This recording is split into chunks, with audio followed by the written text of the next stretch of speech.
প্রশ্নপত্র ফাঁস, এই বিষয়টি 2001 হতে 2006 একটি বারের জন্য এই প্রশ্নপত্র ফাঁস হয়নি।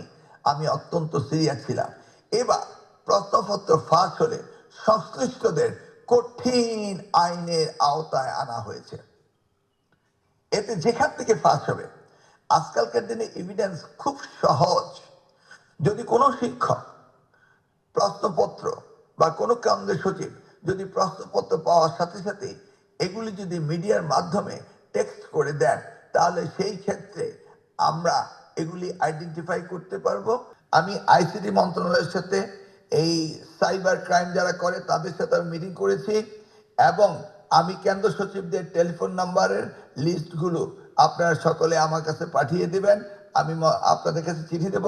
ওই টেলিফোন নাম্বারগুলো কোথায় কোথায় ব্যবহার হচ্ছে, তারা কি কি ভাবে এই ওই সময়গুলো কাজ করছে, এগুলি আমি যেন সিকিউরিটি কন্ট্রোলের আন্ডারে আনতে পারি সেটা দেখতে হবে আমাকে। কারণ প্রশ্নপত্র ফাঁসের সিস্টেম পাল্টিয়ে গিয়েছে। যদি কোথাও বই নকল বা বাথরুমের কাগজপত্র পাওয়া যায়, সেই জন্য কোনো ইন্ডিভিজুয়াল ছাত্রছাত্রী দায়ী হবে না, হবে কেন্দ্র। এই শিক্ষকরাই আপনারা কোনো এক সময় নকলের সহযোগিতা করতে বাধ্য হয়েছিলেন। আমি দায়িত্ব পেয়েছিলাম 2001 সালে, তখন আমি আপনাদের নিরাপত্তা দিয়েছিলাম এবং পলিটিক্যাল কোনো ইন্টারফিয়ারেন্স আমি আপনাদেরকে হতে দেইনি।